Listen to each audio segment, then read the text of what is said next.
ਮੋਹਨ ਲਾਲ ਜੀ ਸਵਾਗਤ ਹੈ ਰੂਬਰੂ ਜੇ ਤੁਸੀਂ ਪ੍ਰੋਫੈਸਰ ਸ਼ੇਰ ਸਿੰਘ ਕੰਵਲ ਜੀ ਦੇ। हाँ जी, सत श्री अकाल जी। ਸਤਿ ਸ੍ਰੀ ਅਕਾਲ ਜੀ, ਸਤਿ ਸ੍ਰੀ ਅਕਾਲ ਜੀ। सत श्री अकाल जी। आप जी का बहुत बहुत स्वागत है जी प्रोग्राम। बहुत धन्यवाद जी। सो प्रोफेसर साहब ते मली साहब ਜੀ ਜੀ ਇਰਸ਼ਾਦ ਜੀ। एक दूजे ਲਈ ਠੰਡੀਆਂ ਛਾਵਾਂ ਵਰਗੇ ਨੇ। ਹਾਂ ਇੱਕ ਦੂਜੇ ਲਈ ਠੰਡੀਆਂ ਛਾਵਾਂ ਵਰਗੇ ਨੇ। ਉਹ ਜਿਨ੍ਹਾਂ ਦੇ ਦਿਲ ਦਰਿਆਵਾਂ ਵਰਗੇ ਨੇ। ਉਹ ਜਿਨ੍ਹਾਂ ਦੇ ਦਿਲ ਦਰਿਆਵਾਂ ਵਰਗੇ ਨੇ। ਵਾਹ ਜੀ ਵਾਹ, ਵਾਹ ਜੀ ਵਾਹ। ਨਾ ਵੀ ਇਸ਼ਕ ਡਰ ਲੱਗਦਾ ਹੈ ਤੇਰੇ ਤੋਂ। ਨਾ ਵੀ ਇਸ਼ਕ ਡਰ ਲੱਗਦਾ ਹੈ ਤੇਰੇ ਤੋਂ। ਪਾਈਆ ਤੇਰੇ ਰੋਗ ਬਲਾਵਾਂ ਵਰਗੇ ਨੇ। ਪਾਈਆ ਤੇਰੇ ਰੋਗ ਬਲਾਵਾਂ ਵਰਗੇ ਨੇ। ਕਿਆ ਕਹਿਣੇ, ਕਿਆ ਕਹਿਣੇ। ਧੰਨਵਾਦ ਜੀ। ਸਭ ਕੁਝ ਸਿਰ ਤੇ ਰੱਖਿਆ ਹੀ ਮਿਲ ਜਾਂਦਾ ਹੈ। ਸਭ ਕੁਝ ਸਿਰ ਤੇ ਰੱਖਿਆ ਹੀ ਮਿਲ ਜਾਂਦਾ ਏ। ਮੇਰੀ ਮਾਂ ਦੇ ਹੱਥ ਦੋਵਾਂ ਵਰਗੇ ਨੇ। ਹੱਥ ਦੋਵਾਂ ਵਰਗੇ। ਮੋਹਨ ਲਾਲ ਜੀ ਇੱਕ ਵਾਰ ਫੇਰ ਕਿਆ ਕਹਿਣੇ, ਕਿਆ ਕਹਿਣੇ। ਸਭ ਕੁਝ ਸਿਰ ਤੇ ਰੱਖਿਆ ਹੀ ਮਿਲ ਜਾਂਦਾ ਏ। ਵਾਹ। ਸਭ ਕੁਝ ਸਿਰ ਤੇ ਰੱਖਿਆ ਹੀ ਮਿਲ ਜਾਂਦਾ ਏ। ਮੇਰੀ ਮਾਂ ਦੇ ਹੱਥ ਦੋਵਾਂ ਵਰਗੇ ਨੇ। ਓਏ ਮੇਰੀ ਮਾਂ ਦੇ ਹੱਥ ਦੁਆਵਾਂ ਵਰਗੇ ਨੇ। ਵਾਹ ਬਈ ਵਾਹ, ਲੁੱਟ ਲਿਆ ਤੁਹਾਡੇ ਇਹਨਾਂ ਬੋਲਾਂ ਨੇ। ਕਿਆ ਕਹਿਣੇ, ਕਿਆ ਕਹਿਣੇ। ਤੂੰ ਮਾੜੇ ਦੀ ਕਿਸ ਖਤਾ ਨੂੰ ਰੋਣਾ ਹੈ। ਤੂੰ ਮਾੜੇ ਦੀ ਕਿਸ ਖਤਾ ਨੂੰ ਰੋਣਾ ਹੈ।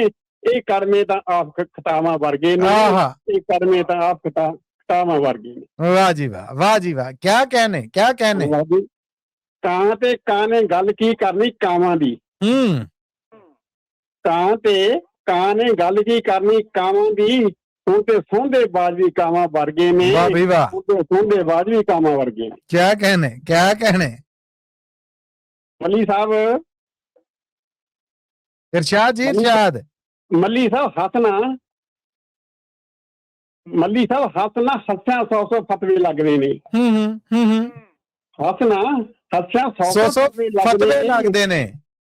ਹੱਸਣਾ ਹੱਸਿਆ 100 ਫਤਵੇ ਲੱਗਦੇ ਨੇ। ਇਸ ਹਾਸੇ ਸਖਤ ਗੁਨਾਹਾਂ ਵਰਗੇ ਨੇ। ਸਖਤ ਗੁਨਾਹਾਂ ਵਰਗੇ। ਵਾਹ ਬਈ ਵਾਹ, ਵਾਹ ਬਈ ਵਾਹ। ਕਿਆ ਕਹਿਣੇ ਤੁਹਾਡੇ ਅੱਜ ਮੋਹਨ ਲਾਲ ਜੀ ਪੂਰੇ ਬਰੂਦ ਦੇ ਨਾਲ ਭਰੇ ਆਏ ਜੇ।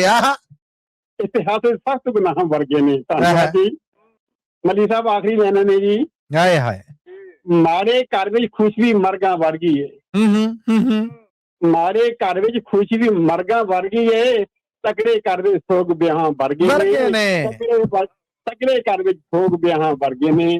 ਤਕੜੇ ਘਰ ਵਿੱਚ ਸੋਗ ਵਿਆਹਾਂ। ਹਾਏ ਹਾਏ ਹਾਏ ਹਾਏ। ਕਿਆ ਕਹਿਣੇ, ਕਿਆ ਕਹਿਣੇ।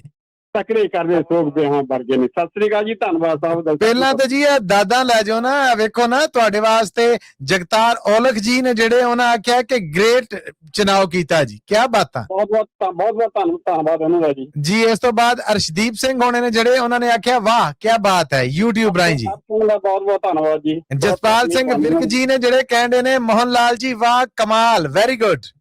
ਵਿਰਕ ਸਾਹਿਬ ਦਾ ਬਹੁਤ ਧੰਨਵਾਦ ਜੀ। ਬਹੁਤ ਮਿਹਰਬਾਨੀ। ਕਿਆ ਕਹਿੰਦੇ ਤੁਹਾਡੇ, ਕਿਆ ਕਹਿੰਦੇ। ਧੰਨਵਾਦ ਸੋਤਿਆਂ ਦਾ ਜੀ। ਬਹੁਤ ਮਿਹਰਬਾਨੀ। ਪੂਰੀ એનર્ਜੀ ਦੇ ਚੱਲੇ ਜੇ। ਜੀਂਦੇ ਵਾਸਤੇ ਰਹੋ, ਚੜ੍ਹਦੀ ਕਲਾ ਚ ਰਹੋ ਮੋਹਨ ਲਾਲ ਜੀ। ਧੰਨਵਾਦ ਤੁਹਾਡਾ ਜੀ। ਬਹੁਤ ਮਿਹਰਬਾਨੀ। ਥੈਂਕ ਯੂ ਜੀ, ਥੈਂਕ ਯੂ। ਕਿਆ ਕਹਿੰਦੇ। ਮੈਂ ਕਹਿੰਦੇ ਕਮਾਲ ਕਰ ਗਏ, ਕਮਾਲ ਕਰ ਗਏ।